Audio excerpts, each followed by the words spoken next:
Now considering this case in point, अब हम लोग चलते हैं अपने नेक्स्ट सेगमेंट पे, जिसमें हम लोग फर्स्ट इनिंग्स से कवर करते हैं। एंड जो हीरोइक्स हमारे 3 बैटर्स ने करके दिखाए हैं, यशस्वी जायसवाल, शुभमन गिल और ऋषभ पंत। गिल और पंत के बारे में तो मैं अच्छे से बात करना चाहता हूँ सेकंड हाफ में भी ऑफ द पॉडकास्ट, बट एक जो बहुत ही interesting technical point of view मुझे दिख रहा था इंडिया की बैटिंग में, शायद मैंने ये ट्वीट भी करा था। देखो अभी रिसेंटली जो हम लोग का बैटिंग परफॉर्मेंसेस थे अब्रॉड, ओवरसीज, ऐसा लग रहा था कि बैटर्स थोड़े से हिचक रहे हैं कि हम लोग रन्स के लिए कमिट करने जाएं या फिर सरवाइव करने के लिए जाएं। एंड आई थिंक वो जो ब्रेन फॉग होता है ना, उसके चलते हुए you would see unnecessary wickets falling. इसका सबसे बड़ा एग्जांपल तो मुझे याद आता है रोहित शर्मा खुद, जो उनकी लास्ट टेस्ट इनिंग्स अगर तुम वो याद करो, जिसमें ऐसा लग रहा था कि वो ग्रिट दिखा रहे हैं टेक्निक, और एक गलत शॉट था, वो आउटसाइड एज लगता है आपका, फ्लिक करने जा रहे थे, वो वन पीछे आउट हो जाते हैं। आई थिंक पैट कमिंस पर ही आउट होते हैं, if I remember correctly। वो जो ब्रेन फॉग था वो काफ़ी हद तक इंडिया ने सॉल्व करा है। कई लोग कह रहे हैं इसमें एक बहुत ही अंडररेटेड शाउट जाएगी सितांशु कोटक जी को, जो कि अभी एक बैटिंग कोच की तरह आए हैं, अंडर द रेडार एकदम से चुपचाप आए हैं। उन्होंने perhaps he understands the system and the psyche of the Indian batters really well। तो अब मुझे, and I will prove this how, क्योंकि जब आप देखोगे ना फर्स्ट डे फर्स्ट सेशन को, जायसवाल और केएल राहुल जिस तरीके से बैटिंग कर रहे थे, एक बहुत ही क्लियर गेम प्लान सेट था, टू द पॉइंट कि संजय मांजरेकर ने विराट कोहली के ऊपर एक डिग भी ले ली थी। वो तो शेमफुल था भाई, शेमफुल। करते हैं बात। Basically what I am talking about is, जब भी आपको बॉल ऊपर पिच करी जाएगी फुल लेंथ पर, you will go for the drive, चाहे वो विड्थ पे भी है तो you are not going to leave that ball. एक बहुत अच्छा लाइन कही थी, I think, I am not sure, Deepdas Gupta ji ने कही थी या फिर किसने कही थी, संजय मांजरेकर ने ही कही थी, बट आप जो है बॉल को लीव करने के लिए बॉल की लाइन को नहीं देख रहे हो, बॉल की लेंथ को देख रहे हो। ओके, ये मेरे लिए भी एक बहुत नया तरीका था सोचने का, ऐसे मैंने भी कभी सोचा नहीं था। लाइन, यूजुअली आप बंदा जो है बॉल को लीव करते हो क्या सोचेगा, बॉल की लाइन क्या है, विकेट पे आ रही है तो खेल लूंगा, बाहर जा रही है तो छोड़ूंगा। बट अब ऑफकोर्स अब आप विकेट पे आ रही है तो लेंथ कुछ भी को खेलना तो पड़ेगा ही, बट कहने का तरीका ये, बट लेंथ के बेसिस पे लीव करने का मतलब है अगर मुझे बॉल ऊपर मिल रही है फुल लेंथ पे, तो उसकी लाइन कुछ भी हो मेरे रेडार में, मैं मारने जाऊंगा। एट द सेम पॉइंट अगर लेंथ खींची हुई है पीछे, आई नो कि बॉल विकेट के ऊपर से बाउंस कर जाएगी, तो मैं नहीं खेलूंगा उसको। तो वो जो एक शिफ्ट है कि मैं लाइन के बेसिस पे लीव नहीं करूंगा, मैं लेंथ के बेसिस पे लीव करूंगा, वो मुझे काफी इंप्रेसिव लगा। ऑल्दो ये सुनने में मतलब it is genuinely sort of एक वो आपका जो शैटरिंग मोमेंट होता है, क्योंकि वॉचिंग विराट कोहली जो पूरी प्रॉब्लम थी उनके साथ वो यही थी कि हमेशा जो लोग कहते थे कि आप 5वें 6ठे स्टंप की बॉल को क्यों चेस करने जा रहे हो, इसका मतलब है कि आप लाइन देख रहे हो कि किस लाइन वाली बॉल को आप चेस करने जा रहे हो, and that has been his criticism all along his career. अब यहाँ पे अगर मतलब आर वी सेइंग कि विराट कोहली अगर यहाँ पे खेल होता तो ही also could have scored a lot of runs with this sort of plan. ये भी एक बहुत, मैं देखता हूँ कि एक तो ना, आई जस्ट होप कि ऑनलाइन डिस्कोर्स अब रोहित विराट से आगे बढ़ जाए। मतलब अब मैं थक गया हूँ थोड़ा सा, मतलब अभी भी मैं देख रहा हूँ कि यहाँ पे आ रहे हैं कि विराट भाई अगर होते तो पाटा विकेट मिल रखी है, यहाँ पे तो 200 आती। ये सेम चीज़ 2024 में भी हुई थी जब इंग्लैंड इंडिया खेलने के लिए आई थी। भाई if the man himself does not want to play, आप क्या पीछे उस पर लगे हो, आगे बढ़ जाओ इंडियन टीम के साथ। जो लोग कह रहे हैं कि ये मतलब यहाँ पे पाटा विकेट मिल रखी है और ये बॉलिंग लेना था इसके अगेंस्ट, तो विराट भाई बना देते हैं, गलत टाइम पर रिटायरमेंट ले लिया, आई वुड से ये थोड़ा ज़्यादा ही कह देना है। बट मतलब for all those who are missing Virat Kohli, या फिर जैसे रवि शास्त्री बीच में कह रहे थे कि लास्ट इनिंग्स में आते हुए लास्ट डे पे कि they need someone like Virat Kohli जो कि चार्ज अप कर सके, आई थिंक वो तो फेयर है भी, क्योंकि वो कमी दिखती है थोड़ी बहुत। एंड सेकेंडली मतलब ऑल सेड एंड डन हमने IPL पूरा विटनेस कर लिया। द फैक्ट्स आर कि ये पहला टेस्ट मैच है without Virat Kohli after his retirement.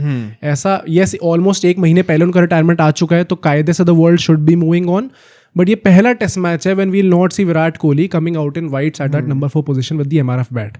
हम लोग शुभमन गिल को देखने वाले हैं, तो आई काइंड ऑफ एक्सपेक्टेड कि ये इस टूर में शायद ये सेंटिमेंट रहेगा ही रहेगा कि विराट कोहली थे, विराट कोहली वो थे, ये थे, वो थे। आई am not personally a fan of this narrative. मुझे लगता है कि अब हम जो यंगस्टर्स आ रहे हैं, क्योंकि पता है this sets a very bad tone for the guys who are taking their position also, obviously, yeah and जैसे I saw so many accounts on social media जो कि खुश नहीं थे कि गिल ने 100 मार दी नंबर 4 पर आके, क्योंकि फिर वो बांधने लगे कि पाटा विकेट है वैसे वैसे। उसकी बात अभी करेंगे, इसी इनिंग में आई है, will talk about that.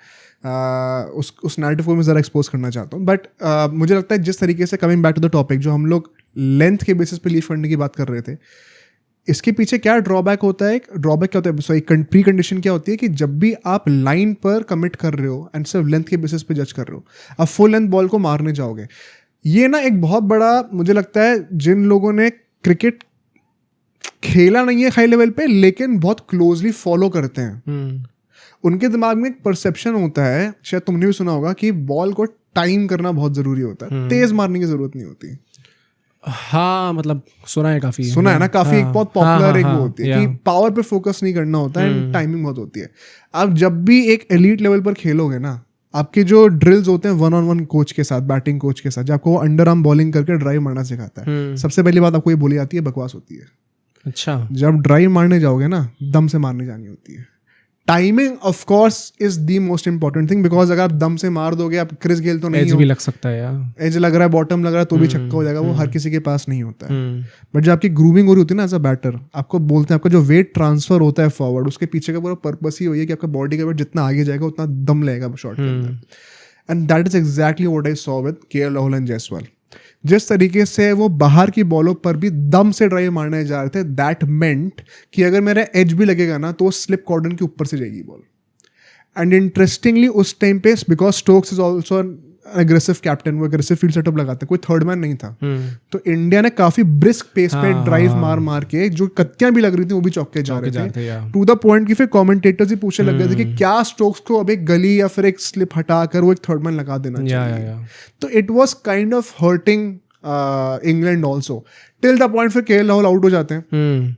Although वही बात है, मतलब क्लियरली डिजर्व्ड एटलीस्ट 50, क्योंकि जिस तरीके से उन्होंने स्टार्ट दी थी यार। मैं ये वन सेकेंड, ये मुझे डिजर्विंग और ये अनडिजर्विंग वाली बात समझ में नहीं आती है। If you deserve it you will score it. हाँ ऑब्वियसली, पर मतलब एक वो होता है ना कि जैसे बीजीटी में पहली इनिंग्स छोड़ के बाकी सारे में लग रहा था कि भाई clearly he is not up to that level right now, जो लेवल रिक्वायर्ड है इस टाइम पे खेलने के लिए। परफॉर्मर थे। हाँ। मतलब बेसिकली व्हाट आई एम, जो भी मैं समझा हूँ इस पूरी बात से, वो ये है कि हमारे जितने बैटर्स थे वो इतने क्लियर थे माइंड में, बहुत क्लैरिटी थी कि वही बात है कि मैं पूरा अगर ड्राइव मार भी रहा हूँ तो मैं पूरा कमिट करके मारूंगा। हाँ। ताकि कुछ प्रॉब्लम अल्टीमेट निकले, देखा जाएगा बाद में, पर एटलीस्ट वो जाएगा तो चौका ही निकल सकता है, कभी ऊपर से आ सकता और है। दम से मारूंगा। हाँ। दम से मारोगे तभी बॉल एज से निकल के भी ऊपर से निकलेगी। हल्के हाथ से खेलोगे, सिर्फ टाइम करने जाओगे, बैट को फेंकोगे, हाथों पर रिलाई करोगे, अपने सिर्फ हैंड मूव पर रिलाई करोगे तो प्रॉब्लम आएगी। अभी मैं कल रात को बैठ के, बाय द वे 2014 का जो इंग्लैंड सीरीज थी उसका पॉडकास्ट भी हम शूट करेंगे बहुत जल्दी, उसकी मैं रिसर्च कर रहा था।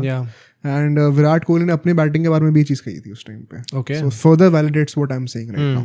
बट जब ऑफ कोर्स जब वहां पर केएल राहुल आउट होते हैं, I think once again he should have gotten 100, too good of a player, and I am very happy personally कि उन्होंने 100 मारी। एंड जब वो 100 मारते हैं, it is one of the most beautiful 100s that you will see in the game. But Sai Sudarshan आती है 0 पे आउट हो जाते हैं। आई थिंक वो भी बहुत इंटरेस्टिंग प्लॉय था, बिकॉज उनकी बॉडी लाइन को टारगेट कर रहे थे लेग स्लिप लगाकर एक, एंड वो फ्लिक करने जाते हैं।